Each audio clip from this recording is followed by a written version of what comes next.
देश के किसानों को सतर्क रहना बहुत जरूरी है। 21वीं सदी में भारत का किसान बंधनों में नहीं, भारत का किसान खुल करके खेती करेगा। किसान अगर मजबूत होगा तो देश मजबूत होगा। किसानों की मजबूती को लेकर सरकार किसानों से 3 अहम जुड़े विधेयक लाई। लोकसभा में हंगामे के बीच तीनों विधेयक पास भी हो गए। वहीं अब विरोध कर रहे विपक्ष पर पीएम नरेंद्र मोदी ने निशाना साधा है। उन्होंने कहा कि विपक्ष किसानों को भ्रमित करना चाहता है। अब ये दुष्प्रचार किया जा रहा है कि सरकार के द्वारा किसानों को एमएसपी का लाभ नहीं दिया जाएगा। ये भी मनगढ़ंत बातें कही जा रही हैं कि किसानों से धान, गेहूं इत्यादि की खरीद सरकार द्वारा नहीं की जाएगी।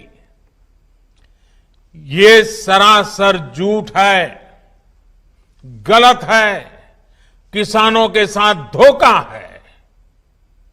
हमारी सरकार किसानों को एमएसपी के माध्यम से उचित मूल्य दिलाने के लिए प्रतिबद्ध है। पहले भी थे, आज भी हैं, आगे भी रहेंगे।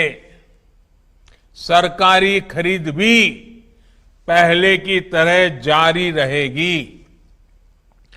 कोई भी व्यक्ति अपना उत्पादन जो भी वो पैदा करता है दुनिया में कहीं भी बेच सकता है, जहां चाहे वहां बेच सकता है। पीएम ने कहा कि किसानों के लिए जितना एनडीए के शासन में पिछले 6 वर्षों में काम किया गया है उतना पहले कभी नहीं हुआ।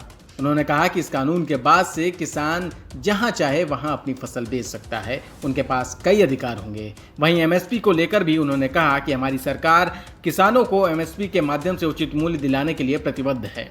उन्होंने कहा कि ये मनगढ़ंत बातें भी की जा रही हैं कि किसानों से धान, गेहूं इत्यादि की खरीद सरकार द्वारा नहीं की जाएगी।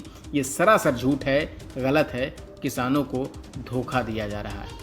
पीएम ने कहा कि आज का किसान जागरूक है। यही नहीं, चुनाव के समय जो विरोध कर रहे हैं उन्होंने अपने घोषणा पत्र में भी यही बात कही थी।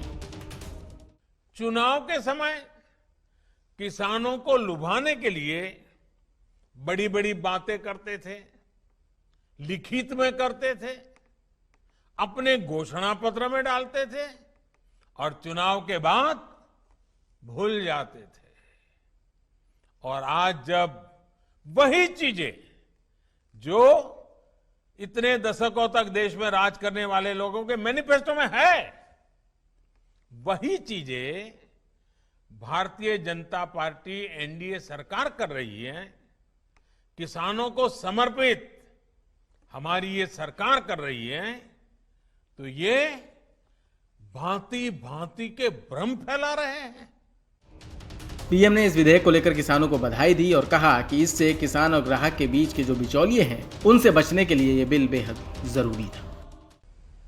ऐसे लोगों से सावधान रहे जिन्होंने दशकों तक देश पर राज किया और जो आज किसानों से झूठ बोल रहे हैं। वो लोग किसानों की रक्षा का ढिंढोरा पीट रहे हैं, लेकिन दरअसल वे किसानों को अनेक बंधनों में जकड़कर रखना चाहते हैं। वो लोग बिचौलियों का साथ दे रहे हैं। वो लोग किसानों की कमाई को बीच में लूटने वालों का साथ दे रहे हैं। कुल मिलाकर किसान बिल को लेकर विपक्ष जिस तरह से विरोध कर रहा था और जिस तरह का भ्रम फैलाए जाने की कोशिश थी, उस भ्रम जाल को पीएम ने खुद सामने आकर तोड़ दिया है। News room post, Delhi.